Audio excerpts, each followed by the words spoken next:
well and is very fond of them. The mother went out to check on Shayla after about 30 minutes and found that she and the dogs were not there. She conducted a search of the house and her own property, but she wasn't able to find Shayla. She then contacted Tasmania Police and reported the matter. While she was waiting for police to attend, she conducted her own searches at some neighbouring properties with a friend. However, Shayla again wasn't located. When the local police officer from Newbina arrived, he again searched a more broader area, but again was unable to locate Shayla. Because of the isolation, the terrain and the age of Shayla, the rescue helicopter was deployed immediately and started a sweep search. Soon thereafter, some police reinforcements arrived and conducted further, more expansive searches and also some door knocks of the area. As the matter progressed, we got further resources here. That included not only the rescue helicopter, but we also got drone resources. We also utilised Tasmania Police Search and Rescue and appointed a search and rescue coordinator here. We also had good support from the State Emergency Service, especially with their wilderness search teams and their ground search teams. We had all-terrain vehicles here as well, and we also had recruits from the Tasmania Police Academy. In all, we had close to 100 emergency services personnel assisting in this search. As the search did progress, as I said, the two dogs were missing with Shayla. Shortly after the search commenced, one of the dogs actually returned to its home nearby. At around 7 p.m, the rescue helicopter actually located one of the other dogs approximately 700 metres from this point, and search efforts were concentrated in that area. As you can see, the area around here is very undulating pasture land, but it's also very dense woodland, and those areas have to be searched, and we've been using all our resources and capacities to search that area.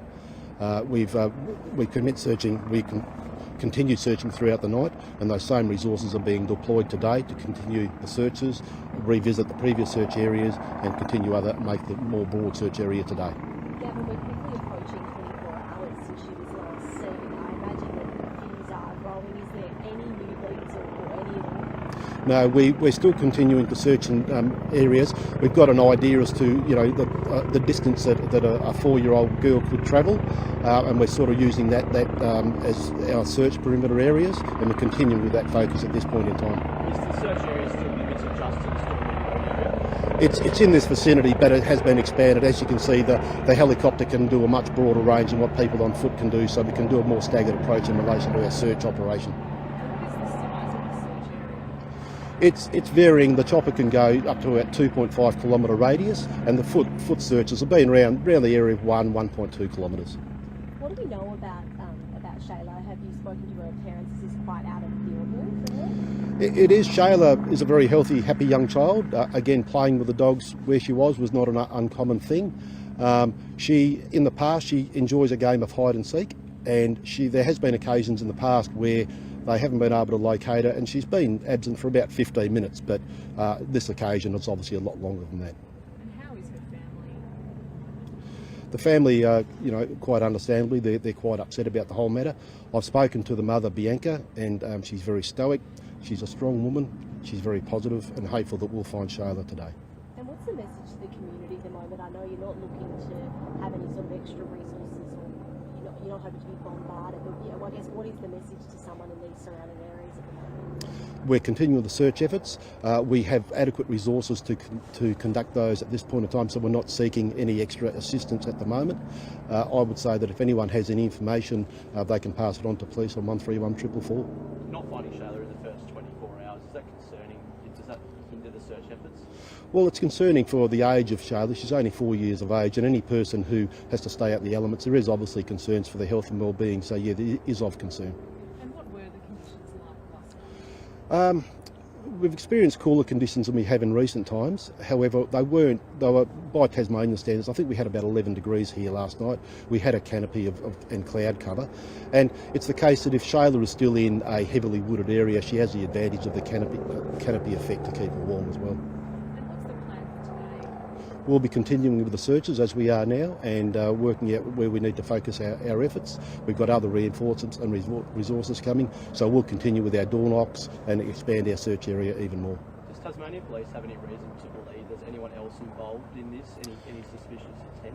No, not at this point. An indicator for us was that the dog was found in an area quite some distance. We couldn't find the dogs for some time, so that's an indicator to us. If there had been some, untoward activity, the dogs wouldn't have been gone. They would have been here. So no, we're not raising those concerns at the moment.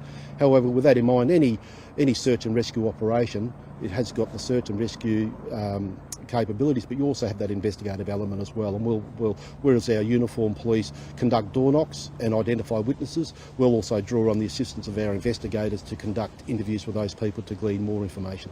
Have nearby community members been helpful in helping you guys in providing information where they can? We have. We've done lots of door knocks, and we've been invited to search residents just on the off chance that Shayla may have gone into those premises, outbuildings, that type of thing. So the local community have been very supportive and understanding of what we have to undertake. Can you explain how the drone team works in an operation like this? Yeah, we can set the drone up at any locality in the search perimeter.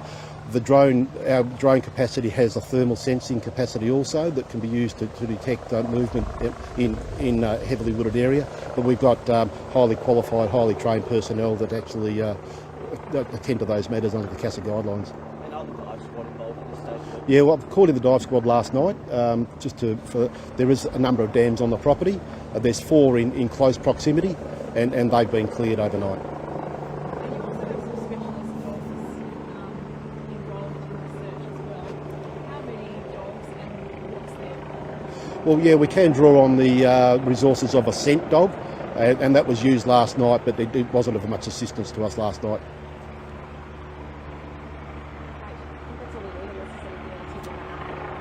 No, that's it. You right? No. Cutaway shots, if that's okay. Mind that? We're happy to just have a bit of a chat. Yeah? Okay, great. No worries. Yeah. Yeah, you're right just to stay where you are, Gavin. It's just you talking as well as well on this one.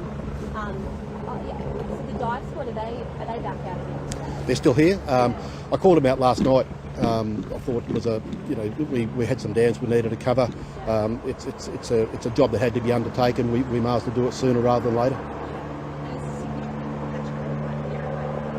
There's if you look on the map, there's you wouldn't say they're dams.